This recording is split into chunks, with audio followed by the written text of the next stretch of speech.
శుభకార్యాలకు పూజార్ల కోసం వెతుకుతున్నారా? ఇక నుండి అవసరం లేదు. పూజారీస్.com లో అతి తక్కువ ధరలకే పూజార్లను ముందే బుక్ చేసుకోండి. వెంటనే కాల్ చేయండి.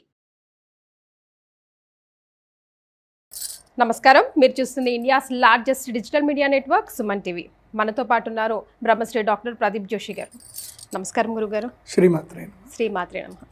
గురుగారు, ఈరోజు మనం కలవడానికి ఒక ఉద్దేశం, మన ముందుకు కొంతమంది మహిళా మనులు ఉన్నారు చూసారా, లక్ష్మీదేవి లాగా చక్కగా అలంకరించుకొని కూర్చున్నారు. ప్రతి ఒక్కరి మధ్యలో ఒక సందేహం, ధర్మ సందేహం, అది డైరెక్ట్గా మీ ద్వారా నివృత్తి చేసుకోవాలని ఇక్కడికి విచ్చేశారు గురుగారు. అయితే ప్రశ్న వారిదైనా, సందేహం వారిదైనా, మీరు చెప్పే సమాధానం చూసే సుమన్ టీవీ ప్రేక్షకులకి అందరికీ, కోట్లాది మందికి ఉపయోగపడుతుంది. మరి ముందుగా మీ అందరికీ స్వాగతం అండి. నమస్కారం. ప్రదీప్ జోషి గురుగారు తెలియని వాళ్ళంటూ ఎవరు ఉండరు. సో గురుగారు ఎప్పుడు వస్తారా అని అందరూ చాలాసేపు నుంచి వెయిట్ చేస్తూ ఉన్నారు. ముందుగా మిమ్మల్ని మీరు పరిచయం చేసుకొని మీ ప్రశ్న ఏంటో చెప్పండి. నమస్కారం గురుగారు, నేను వాసవి. నేను కొండాపూర్ నుండి వచ్చాను. కొబ్బరికాయలు, టెంకాయలు కొడతారు కదండి, కుళ్ళిపోయి వస్తుంటాయి. ఇప్పుడు మనం బాగా సీరియస్గా చేస్తుంటాం, పక్క వాళ్ళందరూ డిస్టర్బ్ చేస్తారు, ఏదో అయిపోతుంది అని. మాకు ఆ డౌట్ క్లియర్ ఎప్పుడు కాలేదు. దీన్ని శకున శాస్త్రం అంటారు. శకున శాస్త్రం ఉదాహరణకి మీరు కూరగాయలు కొనడానికి వెళ్తారు కదా, పుచ్చిపోయిన కూరగాయలు కొంటారా? మీరు కొన్నారు కదా. సో కూరగాయ కొనేటప్పుడు దాన్ని పరిశీలిస్తారు, దీనికి పుచ్చుందా ఏముందని ప్రతిదీ పరిశీలించి మరీ బుట్టలో వేస్తారు. లేని మాత్రం తీసుకోరు కదా, బాగాలేనివి తీసుకోరు కదా.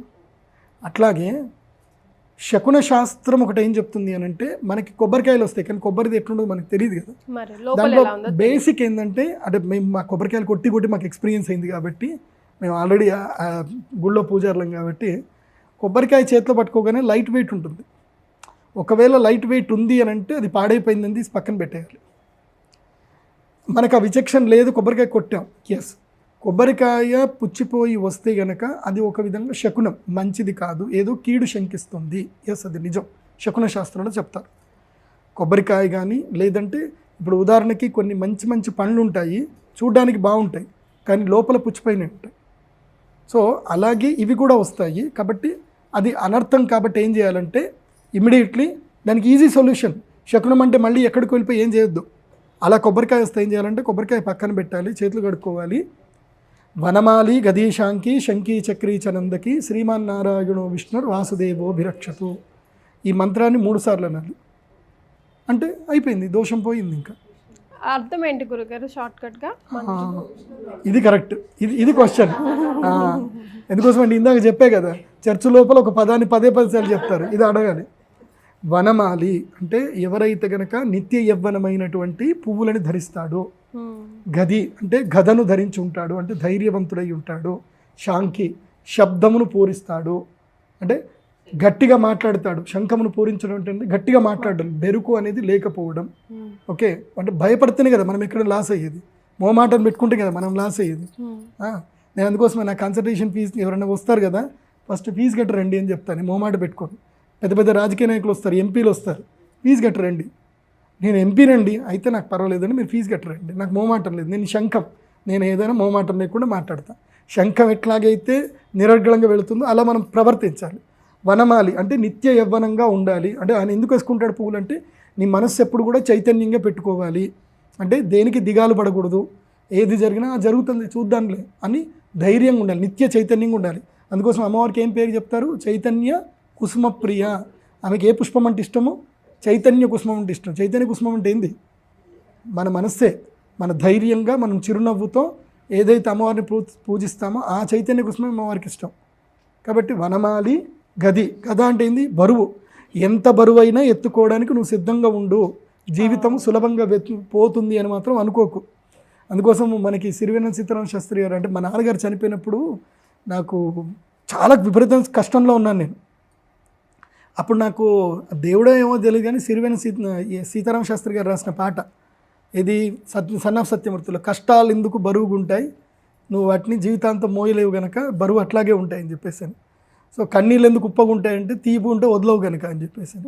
సో అలాగే జీవితంలో వనమాలి గది అంటే ఏంది? గద. కష్టాలు వస్తాయి, దాన్ని నువ్వు యుద్ధం చేయడం నేర్చుకో. గద చాలా బరువుగా ఉంటుంది, నువ్వు యుద్ధం చేయడం నేర్చుకుంటే శత్రువులు రారు. నువ్వు దాన్ని అట్లాగే మోస్తూ ఉంటే నీకు బరువు అవుతుంది.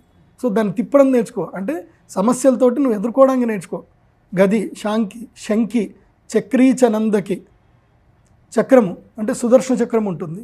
అంటే సుదర్శన చక్రం ఎట్లాగైతే 360 డిగ్రీస్ కంటిన్యూ తిరుగుతూ ఉంటుందో నీ చుట్టుపక్కల పరివాహక ప్రాంతాల్లో ఏమేమి జరుగుతున్నాయి వాటి పట్ల నువ్వు ఎప్పుడు అప్రమత్తంగా ఉండవు అని చెప్పడం. చక్రి శంఖీ చక్రీ చ నందకి. నందకి అంటే ఖడ్గం. ఖడ్గం అంటే ఎవరికి దేనికి సమాధానం చెప్పాలో దానికే సమాధానం చెప్పాలి.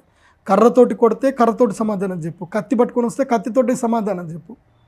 నీ ధర్మాన్ని ఎదురిస్తే నువ్వు వాడి ధర్మాన్ని వాడిని చేయడానికి వాడిని ప్రయత్నం చెయ్యి.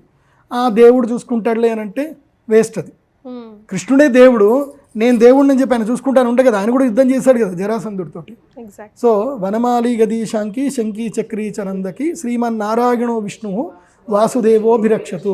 అలాంటి వాసుదేవుడు నన్ను రక్షించండి అంటున్నాం. ఎలాంటి వాసుదేవుడు? అలాంటి వాసుదేవుడు. ఎలాంటి? ఇవన్నీ శంఖ చక్ర గదా పద్మం ఉన్నట్టు. అవి ఏంటి చూపించుకోవడానికా? కాదు. నీవు కూడా అహం బ్రహ్మాస్మి, నీవు కూడా విష్ణులాగాని నీవు ఈ ఆజాలు ధరించు. మన దేవుళ్ళు ఎక్కడ కూడా యుద్ధం చేయొద్దని చెప్పలే. ఎవడో ఒకడు ఎదవచ్చాడు శాంతి శాంతి అనుకుంటూ యుద్ధం చేయొద్దని చెప్పాడు. మన పిల్లలందరికీ యుద్ధం చేయడమే నేర్పియాలి. మన దేవతలు ఎక్కడైనా సరే యుద్ధం చేయొద్దని ఇలా పట్టుకొని పోజులు తీసుకొని కనపడ్డారా? అమ్మవారి చేతిలో ఏముంటుంది? అక్షస్త్ర పరశుం గదేశు కులుషం పద్మం ధనుష్కుండికాం అన్నీ ఉంటాయి అమ్మవారి చేతిలో. 18 ఆయుధాలు ఉంటాయి అమ్మవారి చేతిలో. మన జీవితకాలంలో చూడని ఆయుధాలు ఉంటాయి. రాముడి చేతిలో ధనుస్సు ఉంటుంది. ఏ దేవుడి చేతిలో ఆయుధం లేని దేవుడు ఎవరున్నాడు చెప్పండి నాకు? ఒక్క లలితా త్రిపుర సుందరిదేవి అమ్మవారు తప్ప. ఎందుకోసమంటే ఆమె కళ్ళతోటే కాపాడుతుంది అని చెప్పారు. కాబట్టి మన దేవుళ్ళు అందరికీ భగవంతుడు అన్ని అవతారాలు ఇస్తాడు. ఆయుధం లేని అవతారం ఒకటి చెప్పండి. అన్ని అవతారాలు ఆయుధాలు ఉన్నాయి. కానీ మన సనాతన ధర్మంలో ఆయుధాలు వద్దు, ఏది వాడొద్దు, సైలెంట్ కూర్చోండి, శాంతం, మనం హిందువులం, నోరు మూసుకొని కూర్చోవాలి, తిరుమల తిరుపతి దేవస్థానం ఏమన్నా కానీ పులిరాని కట్టెపట్టుకొని పోవాలి, ఇవన్నీ. సో ఇప్పుడు హిందువులు మాట్లాడినంతసేపు ఇది ఇట్లాగే ఉంటుంది. నమస్కారం గురుగారు, నేను రామకోటి నుండి వచ్చాను. నా పేరు అపర్ణ. భోజనం చేశాక అదే వస్త్రాలతో పూజ చేయొద్దంటారు, ఎందుకని? వాస్తవంగా ఏంటంటే నేను గురుకులంలో నేను చదువుకున్నాను. మాకు భోజనం బెల్లు కొట్టారు అనేసరికి మేము పరిగెత్తుకుంటూ మా రూమ్కి వెళ్ళిపోయి మాకు ఒక మడి అని ఒక ప్రత్యేకంగా ఒక డ్రెస్ ఉంటుంది. ఆ మడి కట్టుకొని వచ్చి మేము భోజనం చేసేవాళ్ళం. భోజనం అయిన తర్వాత మళ్ళీ ఆ మడి ఇప్పేసి అక్కడ పెట్టేవాళ్ళం. అయితే మేము భోజనం చేసేటప్పుడు ఒకవేళ మెతుకులు కనుక ఏదైనా మా మడి మీద పడితే ఇమీడియట్లీ పోవాలి, దాన్ని నానబెట్టాలి, ఆరబెట్టేసేయాలి, మళ్ళీ దాంట్లో వేసుకోవాలి. అంటే ఇది మా బ్రాహ్మణులో మా పద్ధతి ఇది. సో బ్రాహ్మణులు అంటేనే కాదు, అందరికీ ఈ పద్ధతి వర్తిస్తుంది. భోజనం చేయడానికి ప్రత్యేక వస్త్రాలు ధరించాలి. ఒకవేళ కనుక భోజనం చేసేటప్పుడు ఏదైనా అన్నం కనుక ఏదైనా పడితే అది మైలు అవుతుంది అని అంటారు, ఎంగిల్ అవుతుంది అని అంటారు. కాబట్టి మైలు అవుతుంది కాబట్టి భోజనం చేసిన వస్త్రాల మీద దేవ పూజ చేయకూడదు. బికాస్ ఎంగిలి కాబట్టి వస్త్రం చేయకూడదు. గురుభ్యో నమః, శ్రీమాత్రే నమః అండి. నా పేరు సుధీర, నేను మియాపూర్ నుంచి వచ్చానండి. నాకు ఒక చిన్న క్వశ్చన్. లలితా పరమేశ్వరి రూపం, రాజరాజేశ్వరి రూపం, 2 రూపాలు ఉంటాయి. కానీ ఆ 2 రూపాలు చూడటానికి శాంతంగా ఉంటాయి. ఆ రెండిటి యొక్క డిఫరెన్స్ ఐడెంటిఫై చేయడం కూడా కష్టమే. ఎలా ఐడెంటిఫై చేస్తారు? ఆ రెండిటి యొక్క సిగ్నిఫికెన్స్ చెప్పగలుగుతారు? మీరు లలితా సహస్రనామం చదివిన తర్వాత లలితా సహస్రనామంలో మనకి రాజరాజేశ్వరి, రాజ్యదాయిని, రాజ్యవల్లభ, రాజ్యోత్కృప, రాజపీఠ, నివేశిత, నిజాశ్రిత, రాజ్యలక్ష్మీ, కోశనాథ, చతురంగ బలేశ్వరి, సామ్రాజ్యదాయిని, సత్యసంధ, సాగరమేఖల, దీక్షిత, దైత్యశమని, సర్వలోక వశంకరి. ఇక్కడి వరకు రాజరాజేశ్వరి అమ్మవారి యొక్క తత్వం ఏమిటి అనేది ఇక్కడి వరకు. అంటే రాజ్యలక్ష్మి, కోశనాథ అంటే ఈ రాజరాజేశ్వరి అమ్మ అంటే ఇవన్నీ తత్వాలు. లలితాదేవి యొక్క తత్వం ఏంటి? మళ్ళీ మనం మొదటి నుంచి రావాలి. శ్రీమాత, శ్రీ మహారాజ్ఞి, శ్రీమత్ సింహాసనేశ్వరి. అక్కడి నుంచి ఎక్కడి వరకు వెళ్ళాలి అని అంటే మనము సహస్రదళ పద్మస్థ, సర్వవర్ణోపశోభిత, సర్వాయుధర శుక్ల సంస్థిత, అక్కడ కాదు, మహాపద్మాటవీ సంస్థ, కదంబ వనవాసిని, సుధాసాగర మధ్యస్థ, కామాక్షి కామదాయిని. ఇక్కడి వరకే దేవర్షి గణ సంగాత, స్తూయమానాత్మ వైభవ. ఇక్కడి వరకే ఏది లలితాతత్వం ఇక్కడి వరకు. సో ఆ మొదటి నుంచి శ్రీమాత తీసుకొని ఇక్కడ నుంచి మళ్ళీ అమ్మవారి యొక్క లీలలు. భండాసుర వధోద్యుక్త శక్తి సేనాసమనిత అంటే భండాసురుని అమ్మవారు ఎలా వధించింది అని. సో ఇక్కడ మనం తెలుసుకోవాల్సింది ఏంటంటే రాజరాజేశ్వరి దేవి అమ్మవారైనా లలిత అమ్మవారైనా ఈ శ్లోకము అందరికీ కామనే. ఏమిటి? మాణిక్య వీణాం ఉబలాలయంతి మదాలస మంజుల వాగ్విలాస మాహేంద్రని నిద్దితి కోమలాంగి మాతంగ కన్యా మనసాస్పరది.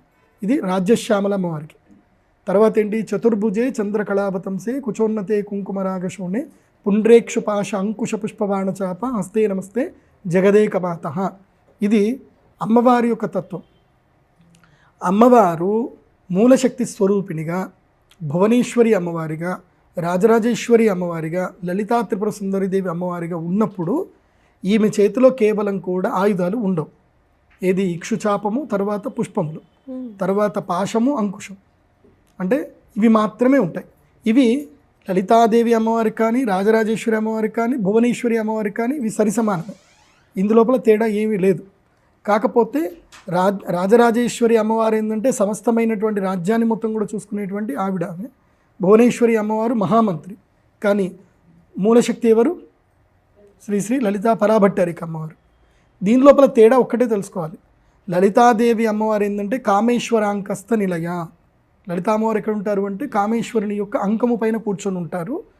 ఆమె పేరు షట్చక్రోపరి సంస్థిత, మహా పంచప్రేతాసనాసీన పంచబ్రహ్మ స్వరూపిణి.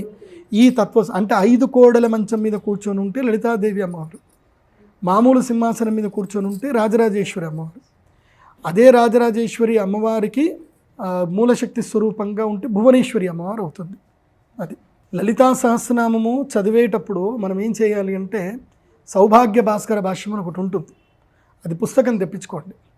లలితా సహస్రనామం లోపల ఎక్కడెక్కడ మనకి ఆగాలి కొన్ని తెలుస్తాయి. అంటే ఇందాక నేను మీకు చెప్పినప్పుడు మీకు ఇప్పుడే అర్థమైంది అనుకుంటా, నాకు తెలిసి శ్రీమాతృ స్వరూపం ఏంటి అక్కడి వరకు, శ్రీమాతృ యొక్క లీలలు ఏంటి బండాసుర వధోద్యుక్త వరకు, తర్వాత ఎక్కడి వరకు మళ్ళీ శ్రీమాతృ స్థానం ఎక్కడ, బ్రహ్మగ్రంథి విభేదిని, విష్ణుగ్రంథి విభేదిని, రుద్రగ్రంథి విభేదిని, మూలాధారైక నిలగా బ్రహ్మగ్రంథి విభేదిని, మణిపూరాంతరుత, విష్ణుగ్రంథి విభేదిని, ఆజ్ఞాచక్రాంతరస్థ, రుద్రగ్రంథి విభేదిని, సహస్రారాంబుజారూఢ సుధాసారాభి వర్షిణి, తడిల్లత సమరుచి షట్చక్రోపర సంస్థ, మహాశక్తి కుండలిని బిస్తంతు తనీయసి. ఇక్కడికే స్టాప్. ఇది ఏమిటి? కుండలిని శక్తి గురించి మనకి చెప్పడం. ఆ తర్వాత మళ్ళీ అమ్మవారి యొక్క వివిధ శక్తుల గురించి చెప్పడం. భవాని, భావనాగమ్య, భవారణ్య కుటారిక, మళ్ళీ మహాలక్ష్మి శక్తి, మహాయంత్ర, మహామంత్ర, మహాతంత్ర, మహాసన. సో ఇలా లలితా సహస్రనామాన్ని మనము డివైడ్ చేసుకుంటూ చదవగలిగితే ఆ శక్తి తత్వాన్ని అర్థం చేసుకుంటాం. కానీ ఇక్కడ ఒక చిన్న కిటుకు ఉంది. ఎప్పుడైతే లలితా సహస్రనామం యొక్క భాష్యాన్ని మనం అర్థం చేసుకుంటామో అప్పుడు మనకి లలితా సహస్రనామము మతిమరుపు వచ్చేస్తుంది, మనం కంటిన్యూ చదవలేము. ఎందుకోసం అంటే మన మైండ్ ఏంటంటే ఒక నామానికి అతుక్కుపోతుంది అనమాట. ఆ నామాన్ని పూర్తిగా చదివేసరికి ఈ నామానికి ఆ నామానికి మనకి ఆ ఫ్లో అనేది పోతుంది. అందుకోసమే గొప్ప గొప్ప మహాపండితులు లలితా సహస్రనామం కంటిన్యూ చదువుతారు. మీరు ఎక్కడైనా ఆపారనుకోండి రెండోది అందుకోరు. ఎందుకోసము అని అంటే వాళ్ళు దాంట్లో ఆ ట్రాన్స్లోకి వెళ్ళిపోతారనమాట, ఆ శక్తి తత్వానికి ట్రాన్స్లోకి వెళ్ళిపోతారు. ఇప్పుడు నేను లలితా సహస్రం చదివాను అనుకోండి, స్టార్ట్ చేస్తే ఎండింగ్ వరకు కంటిన్యూ 12 నిమిషాలు మొత్తం చెప్పేస్తా. మధ్యలో ఎక్కడైనా ఆపారా కథం మళ్ళీ మొదటికి రాదనుకోండి, చదువుతాము, కాకపోతే ఆ శక్తి తత్వంలో అక్కడ ఆగిపోతాం అనమాట. అమ్మ బాలగా చాలా డిఫరెంట్గా ఉంటారు. సో చిన్నప్పుడు అంటే బాలస్వరూపిణిగా కనిపిస్తారు, యవ్వనంలో లలితా పరమేశ్వరి అండ్ తర్వాత రాజరాజేశ్వరి అవతారంలో వస్తారు. కాకపోతే మనం ఇప్పుడు ఎక్కడికి వెళ్ళి అడిగినా లలితా పరమేశ్వరి ఫోటో అడిగితే చాలామంది రాజరాజేశ్వరి ఫోటో ఇస్తారు. నేను అనేది ఏంటంటే మీరు ఇందాక బాలాది అన్నారు, లలితా సహస్రనామంలో నిత్య యవ్వన పేరుకి వస్తుంది. అమ్మవారు నిత్య యవ్వననే, అమ్మవారికి ఎక్కడ దోషాలు లేవు. కాకపోతే ఇది అభేదం పనికిరాదు. ఇప్పుడు గుర్తుపెట్టుకోండి, అమ్మవారి లోపల నేను రాజరాజేశ్వరి అమ్మవారిని పూజ చేస్తున్నా, లలితా అమ్మవారిని పూజ చేయట్లేదు అని అభేదం ఉండకూడదు. అభేదం అస్సలు భేదం చూపించకూడదు, అభేదమే. అమ్మవారు ఏ తత్వస్వరూపమైనా ఆమె అభేదమే. మీరు ఎల్లమ్మ పోచమ్మని పూజ చేయండి, ఆమె మూల పరాశక్తే. కరెక్ట్, అన్నీ వెళ్ళేది అక్కడికే. నదీనాం సాగరోగతి. సో ఎక్కడైనా అమ్మవారే, మనకి అమ్మవారే అమ్మ అంతే. ఇంకంతకు మించి మనకు తేడా చూడకూడదు అక్కడ. చాలా సంతోషం గురుగారు.